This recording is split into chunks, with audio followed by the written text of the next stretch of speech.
Imagine a medical procedure so simple you could learn it in an afternoon. A procedure performed over 50,000 times in the United States alone, promising to cure everything from severe psychosis to teenage rebellion.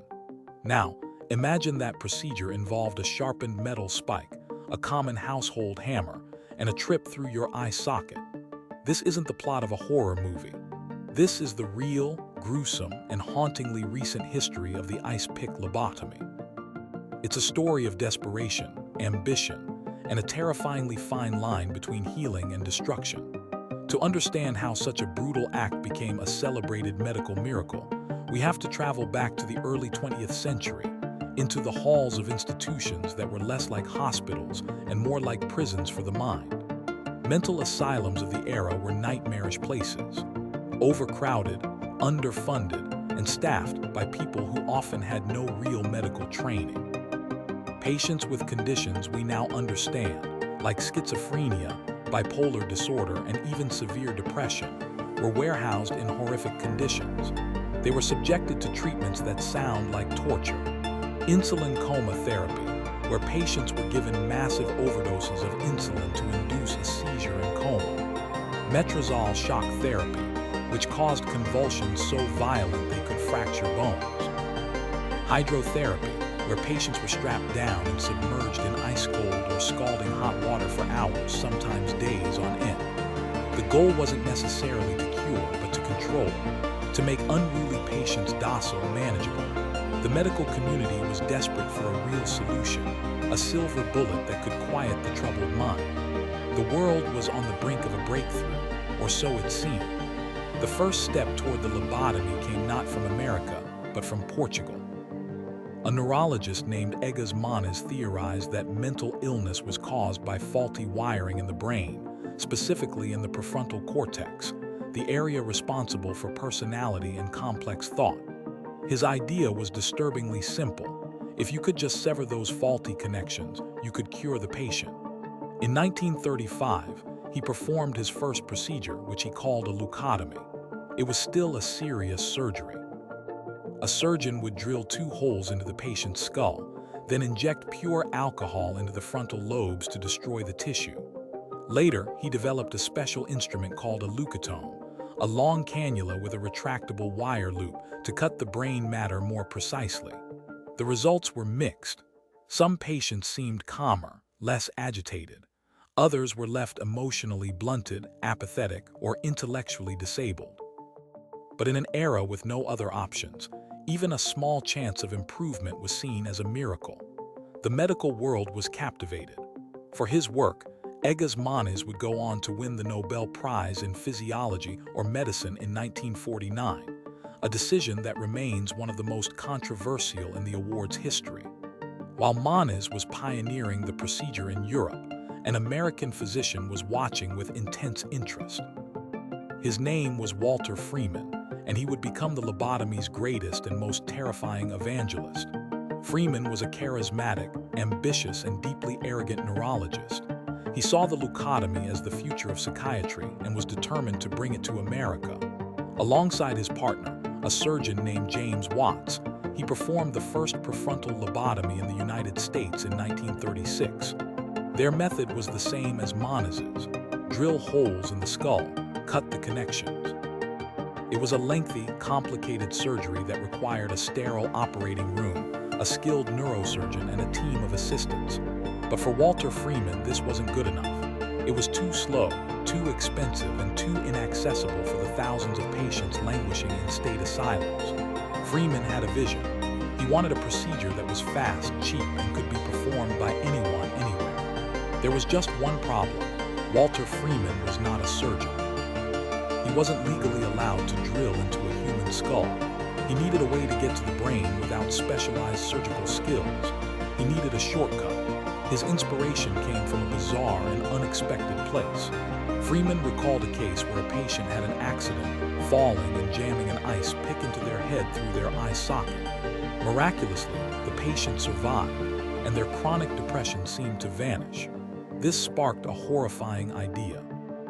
The bone at the back of the eye socket, the orbital plate, is incredibly thin. Thin enough, perhaps, to be punctured with a sharp instrument. Freeman's search for the perfect tool led him to his own kitchen. He took an ice pick from his drawer and began practicing on a grapefruit, then on cadavers. He perfected his technique. He would lift the patient's upper eyelid, slide the long, slender instrument, which he now called an orbitoclast, into the space between the eyeball and the lid, and aim for the thin layer of bone. A few taps with a surgical mallet, or sometimes a common carpenter's hammer, was all it took to break through into the frontal lobes. Then came the truly barbaric part. Once inside the brain, Freeman would pivot the ice pick, swishing it back and forth in a sweeping motion like a windshield wiper. He was operating completely blind, severing countless neural connections based on feel alone.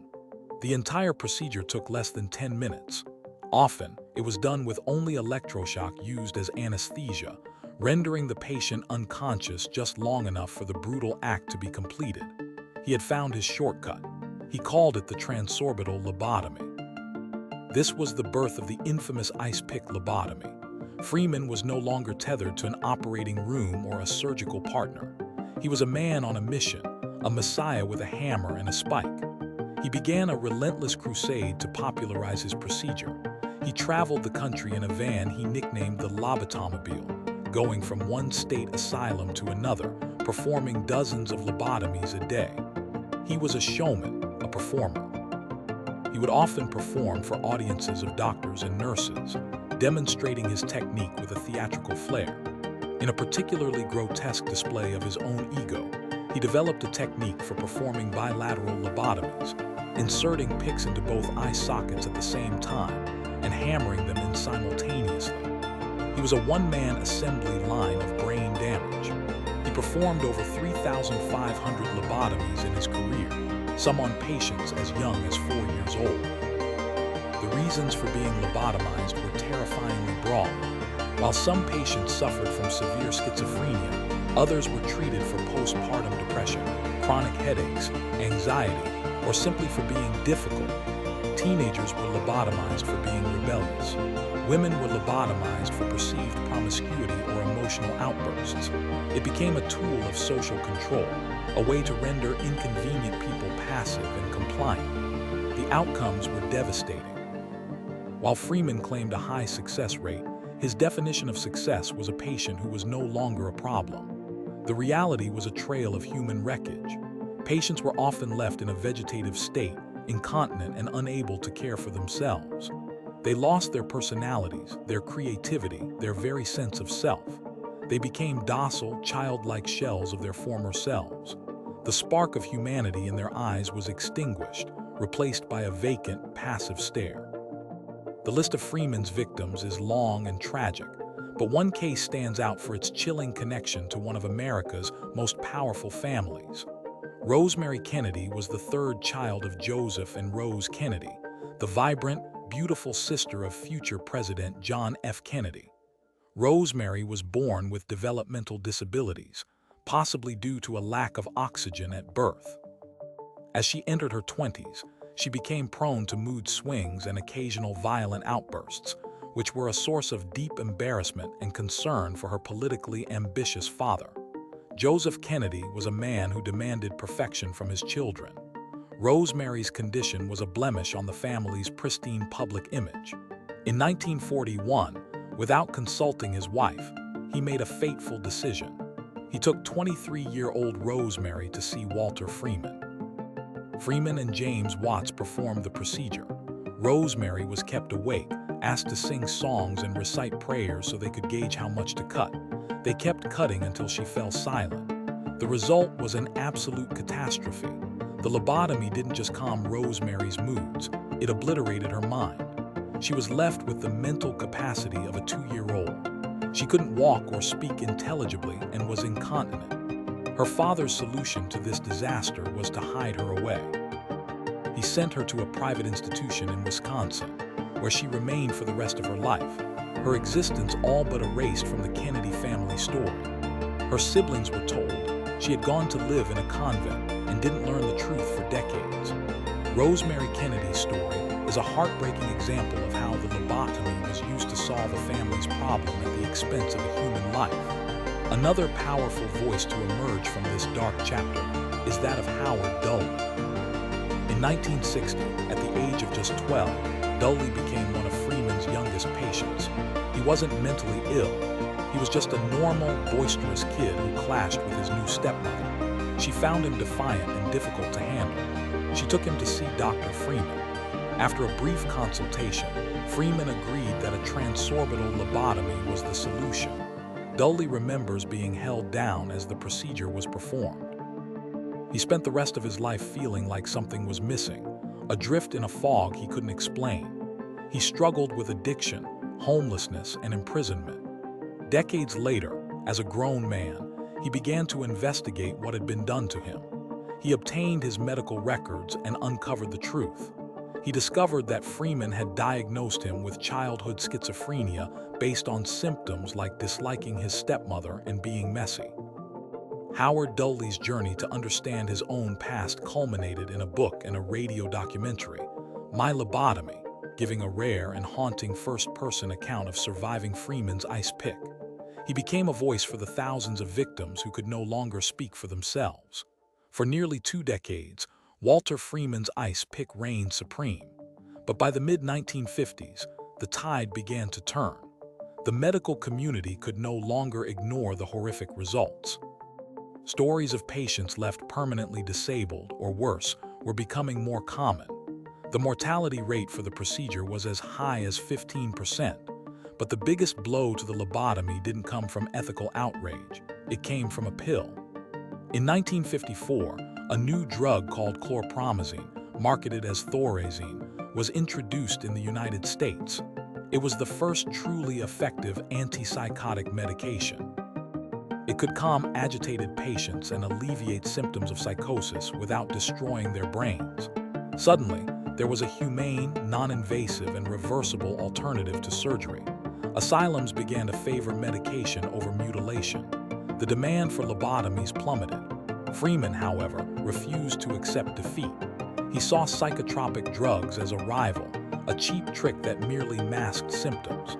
He believed his procedure was a true cure. He continued to champion the lobotomy, but his influence was waning. The medical establishment that had once celebrated him now saw him as a reckless butcher. In 1951, his longtime partner James Watts broke with him, disgusted by his cavalier approach and the sheer brutality of the transorbital method. Freeman's downfall was sealed by his own hubris. After one of his patients died from a brain hemorrhage on the operating table in the late 1950s, the hospital where he worked finally revoked his surgical privileges. Undeterred, he continued to perform lobotomies in his private office. His final lobotomy was performed in 1967. The patient, a woman who had been lobotomized by him years before, died on his table. This final tragedy forced him into retirement. Walter Freeman died in 1972, a man who believed until the very end that he was a misunderstood pioneer, a healer who had saved thousands from a life of madness. The legacy of the ice pick lobotomy is a chilling and complex one. It serves as one of the most stark cautionary tales in the history of medicine.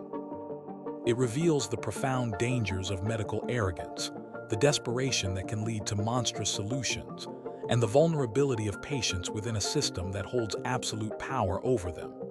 The procedure, once hailed with a Nobel Prize, is now universally condemned as a barbaric act of medical malpractice.